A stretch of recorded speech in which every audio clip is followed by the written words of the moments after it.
If I was playing a game and I didn't think to put a Wisp there, and somebody decided to do a Tier 2 Naga push or something against me, I could be in a lot of trouble at that moment simply because I might not have that Wisp there and ready. But in this game, Hot was thinking, planning ahead, and put it there. Now at this point, the Elf player knows that the Undead player probably doesn't have the strength to effectively creep any of the orange creeps on the right side of the map. So he's going to come over here and he's jacking this creeps because he's achieved map control. And when we look at map control here, the thing is, like, if you look at all these archers, watch the focus fire that the Elf player can put down. This Death Knight is going to be forced to teleport almost instantly. Boom. Haze, or Breath of Fire, Shadow Strike, and now Archer Focus, and boom. Death Knight is having to run. Panda is going to get close to dying, but is going to escape. And if you think about all this damage that's going up, if it had been redirected onto, say, a few ghouls, those ghouls would have been killed really, really fast. And here, the Elf player, quickly, you're going to know this is just a good smart move. He runs over to the X-Lord's base. He's hoping that if a potion hasn't been taken, or if X-Lord doesn't have the gold, he can snipe a kill. Alright, now we've got Marin Bladewing, our Warden, running away. So the Warden knows, right? Undead player, bottom left, not creeping top right, not pushing my base. So, since this Elf player knows that he's got map control, and he knows he's had it for a while, if we look up at his base, he's more than halfway going straight to Eternity. If you want to know when he started his tech to Eternity, it was literally the moment he picked up his Panda. And the thing was, he knew that since a Naga wasn't being picked up quickly by the Undead player, he knew that the Undead player wasn't going to have map control, and that he wouldn't need Dryads. A lot of times, whenever an Undead player gets map control, the way that an Elf player is able to get it back from him is by getting Dryads in his army. But since Hot already has map control in this matchup, that's not as important for him. What he can do is he can rely on harassing with his Warden, as is happening in the middle of the map right now, and also the sheer DPS of focus fire from his archers to maintain map control so that he can tech faster. And by teching faster, we're going to see how this works out for him and how he can pick up bears and how this sets up the rest of the game for him, just by making this good decision. If the Undead player had more control during the middle of the game, he might have converted to getting more Dryads before getting bears, which would have allowed him to then get map control and try and creep up. But he does a great job in this game. Now, another interesting thing to look at is if we look, Hot's AOW is now creeping a camp on its own while he's also creeping with his Panda, Archers, and Ancient War down at the bottom of the map. Now, here's the deal. Right now, I look at this, and the first thing I think to myself is, why isn't the Undead player pushing the Elf player's base? Because if you look at it, the Undead player was just in the middle of the map, and he very well could have gone for this push. But what happens here is, because of this harass from the Warden is able to intimidate, in part, X-Lord from going from this, and also reminds X-Lord, like, oh god, this Warden is level 3, I know his Panda has got to be at least level 2, I have to creep. And so here's where we start looking at critical decisions, right?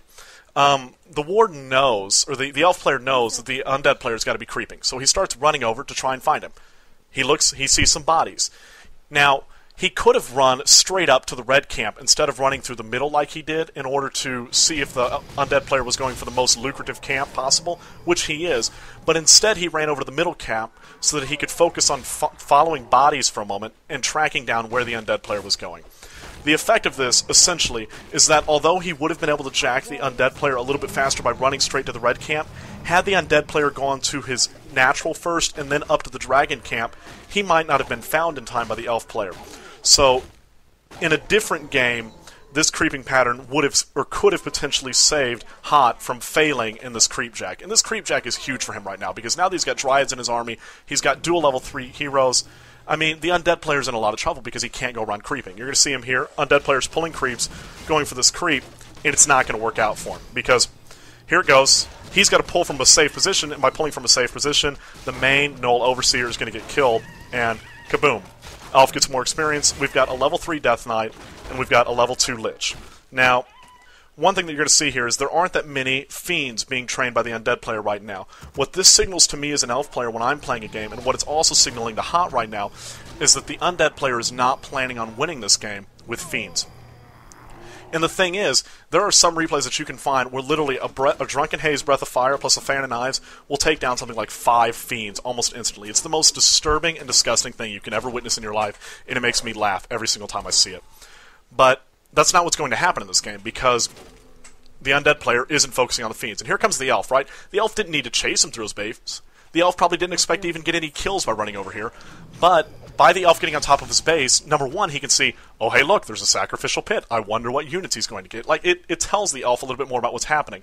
And by pushing the undead back into his base, he's got even more map control. Dryads, Warden, and now Bears are just giving this huge advantage. And if you look, now that he has map control again, he's building his Expo over his natural. So look at this way. Whenever he got map control the first time, it gave him permission to tech a little bit faster to Bears and then train Dryads while he was teching up.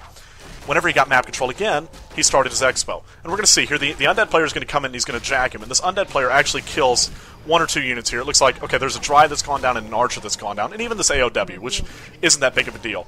But the elf player now is just moving away and moving away and moving away. And this bear, okay, he gets the bear out. I think he loses a few more units during this fight, but it's not a major issue for 2 huge reasons.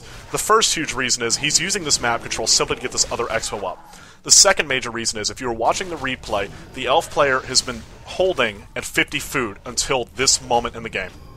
And if you look, he now has the wells and the food count to be able to go up to 70. And what you're going to see happen is as the elf gets into a fight that becomes more and more important for him, this is a beautiful Ankh that he picked up. I'm sure he was happy about it.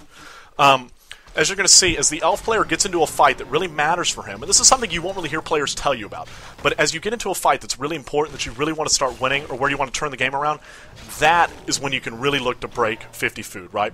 Elf is sitting at 50 now, but you're going to see him soon. He's going to start producing units and food directly over that. He's got an Expo that's going to make up for the gold for it soon. Boom, there he goes. He breaks his upkeep. And not only does he have food, or not only does he have an Expo that's going to be up shortly to cover for it, by going above 50 during a fight, if your player has slightly weaker macro than you, or hasn't planned ahead for this moment in the game with food, like Hot clearly did. I mean, Hot clearly planned ahead with those extra wells, knowing that, hey, it's tier 3, I'm going to want to break 50 soon, I know undead players like to camp 50, but there's not much left to creep. Instead of getting upgrades, I'm going to go and break it to put him at the disadvantage I need to maintain my map control. And boom, Shadow Strike goes down, undead player now has to teleport, this Expo is going up, and the elf player is now sitting at 57 of 80 food. Or the elf player is sitting at 62 of 80 food now, and if we quickly switch to X-Lord's perspective, X-Lord is now at 45. And that's exactly what I'm talking about. X-Lord is so involved in this fight and has to focus so much because his Warden can put damage on him, and he can't really run away safely without doing coils, that he doesn't have very many good opportunities to throw down some new Ziggurats in order to mass above 50 food. And he also knows he doesn't have an Expo, so he's scared, you know, now that mines are down to 4,000 gold, he's scared to start going down, or going into upkeep levels during this fight. But the elf, knowing that he can get this Expo up because of his map control and because of the pressure that he's applying, knows that he can go above it. And this is huge. I mean, when you're now at 70 food against a player who's sitting at 50 food, huge advantage. Now, here's another thing. We can see scouting going on over at the Expo. I mean, this scouting here is going to let him know if the undead player attempts to put up this expansion.